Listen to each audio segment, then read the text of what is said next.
Bruce Wayne found himself captivated by Natalia Trisovic, a gifted Ukrainian concert pianist whose dedication to her craft both impressed and humbled him. While he had mastered many disciplines in his life, the world of music was something he could only admire from the outside. As she prepared for an upcoming performance at Symphony Hall, her nerves were evident. Bruce offered words of encouragement, though he knew that nothing he said could match the weight of her own expectations. But before the moment could fully settle between them, Alfred Pennyworth interrupted, a now familiar routine that Natalia had grown to resent. This time it was urgent. Another missing child had been found. Bruce had no choice but to leave. 4 weeks, Batman and Commissioner Gordon had been investigating a series of kidnappings that baffled them both. Children were taken only to be returned later, but changed. There was no evidence of physical harm, yet the trauma they endured was undeniable. Something had broken inside them, something words couldn't quite explain. This time, a young girl had been abandoned in Devil's Square. Gordon, already on the scene, quickly dispatched officers to intercept the getaway vehicle while others secured the girl. The driver's erratic behavior suggested he was either under the influence or suffering from something far worse.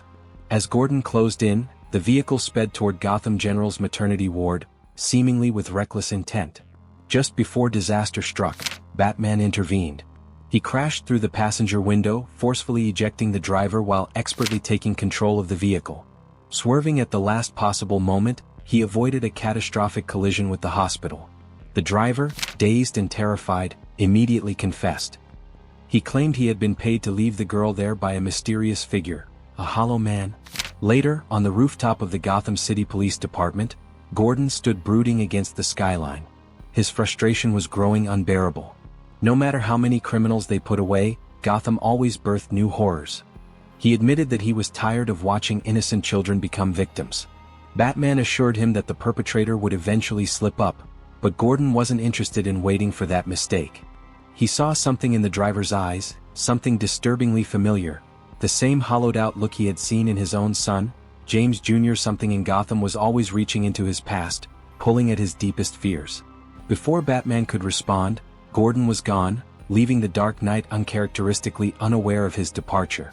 Determined to gain insight into the case, Batman visited the girl they had rescued. Her name was Claire. He spoke softly, trying to earn her trust. He asked if she could remember the man who had taken her, reassuring her that she could help prevent others from suffering the same fate. She didn't answer. Instead, she began to cry. Understanding that pushing her wouldn't help, Batman simply sat beside her in silence. After a long pause, she reached out and took his hand.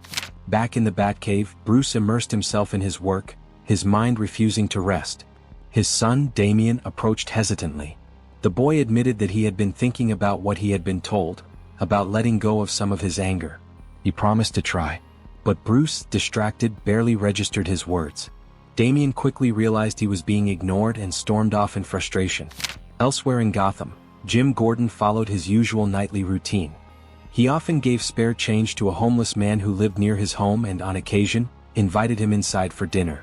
These small acts of kindness were his way of maintaining order in a life otherwise dominated by chaos. But that night, as he prepared for a shower, something went terribly wrong. The water from his faucet suddenly turned to thick gas, and within moments, his perception of reality twisted into something unrecognizable. The streets outside his home warped into a nightmare landscape. The homeless man he had helped so many times now stood before him, grotesquely deformed. Staggering back inside, Gordon was confronted by a chilling vision. His daughter, Barbara, exactly as she had been the night she was shot. She looked at him with tear-filled eyes, asking why he hadn't saved her from the Joker.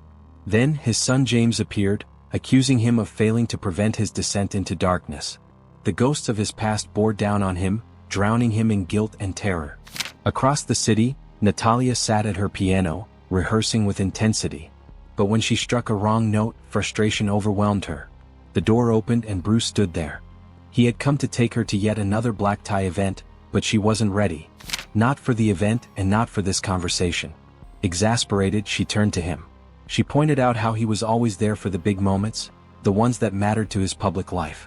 But in the quiet, everyday moments he was absent. She didn't want to be just another woman on his arm at high-profile events. She wanted something real, something personal. But Bruce, with all his responsibilities, couldn't give her that. She sighed, stepping away. As she shut the door, she left him with one last thought. This life he was offering her wasn't exciting. It was empty. It was boring. Meanwhile, deep in the shadows of Gotham, Scarecrow entered Jim Gordon's home. The nightmare was far from over.